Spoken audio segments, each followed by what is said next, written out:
Our Free and Equal segment tonight dealing with all things constitutional. We'll head over to Baltimore, where the city has passed a ban on toy guns that look like real guns. This was given the okay by the Baltimore City Council, and they justified the move after a 14-year-old boy carrying a BB gun was shot in April by a cop.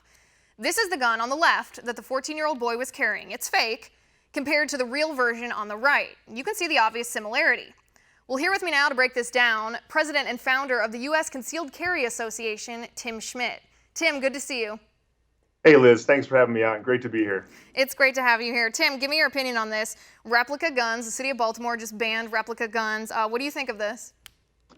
I think in typical legislator fashion, this will have zero effect on replica guns. You know, when a governing body bans something, does it magically disappear? Of course not. What the real problem is getting citizens to be responsible with firearms and replica firearms. Right. Just because meth is illegal, we don't see it on the shelves, doesn't mean that it's not on the streets. So there's actually a federal law, Tim. I'm sure that you're more well-versed in this particular statute than I am, but there's a federal law which prohibits states from banning the sale of replica guns. But this particular piece of legislation that was passed by the Baltimore City Council, it doesn't prohibit the sale, it prohibits the possession of replica guns. I don't see how that's going to make any difference.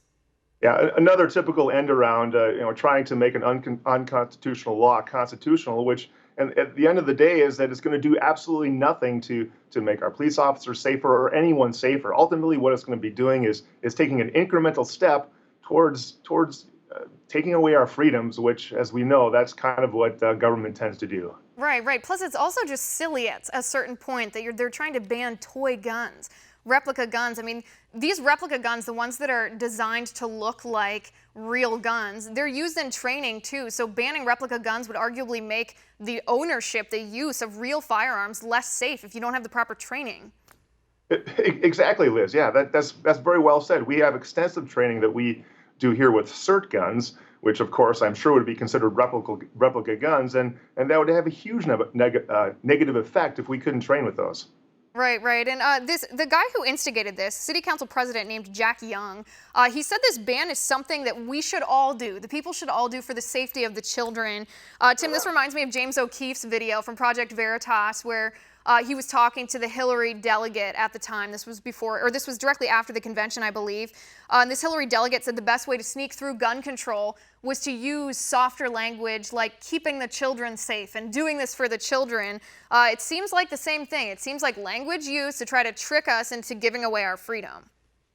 Liz, that's always their strategy. And ultimately, that's what they want to do. They want to take away our freedoms. They want to make it so that good, law-abiding citizens like you and me can't possess firearms and ultimately have to rely on the government for safety and security, which, quite frankly, they can't provide.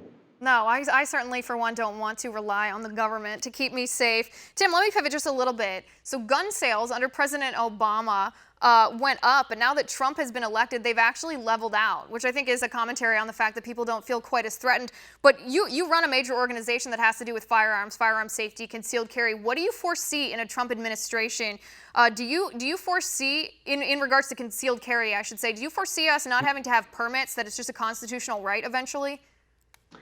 Exactly, Liz. I personally think, as well as my organization, we believe that the Second Amendment was simply affirming the natural-born right to keep and bear arms. And ultimately, if our government does what it should be doing, it should allow all law-abiding citizens to carry guns. You shouldn't have to go to your local authority and beg for permission to exercise a natural-born right. So yes, I agree with you. Constitutional carry makes the most sense because ultimately it puts weapons, puts firearms in the hands of good, law-abiding people, and the criminals don't want that. All right, let me push back just a little bit on this. How do you prevent, if you have constitutional carry, which requires no permit to conceal a firearm, how do you prevent crazy people, mentally disturbed people, or criminals from being able to carry a firearm too? Sure, that's a great question, Liz. But here's the thing to understand. I mean, right now, with all of the gun laws that we have in place, all of the crazy background checks, all of the hoops that law-abiding citizens have to go through to exercise their natural-born fundamental right to carry a gun, the crazy people still get guns. Right. The fact of the matter is that crazy people will always have access to guns. It doesn't matter how many laws we create.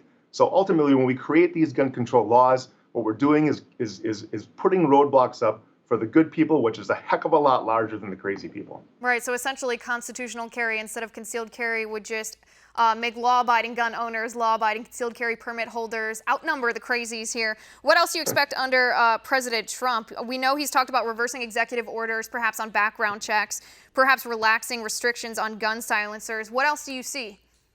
Well, until we get to that point where constitutional carry is the law of the land, I'm looking forward to a national reciprocity rule, thus making, so if you have a concealed carry permit in Wisconsin, automatically, just like your driver's license work, it's going to work in every single state. So I'm excited about that. I hope that Trump can pull that off right away.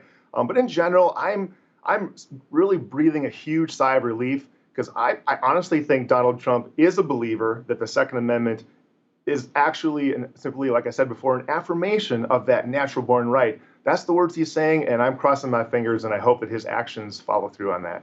Right, and let me ask you one follow-up question on that. The reciprocity concealed carry, that would mean if I got a concealed carry permit in Ohio, that it would apply whether I was in Maine or Florida or California, that I wouldn't have to get one for each state. That's not currently how it works now. There are only certain states that it carries over.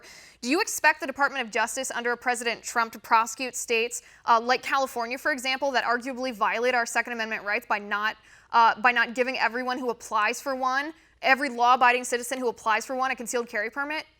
Liz, I sure hope so. There are a handful of states that have what's referred to as may issue, meaning that yes, they offer concealed carry permits, but ultimately it's only to the people that have a lot of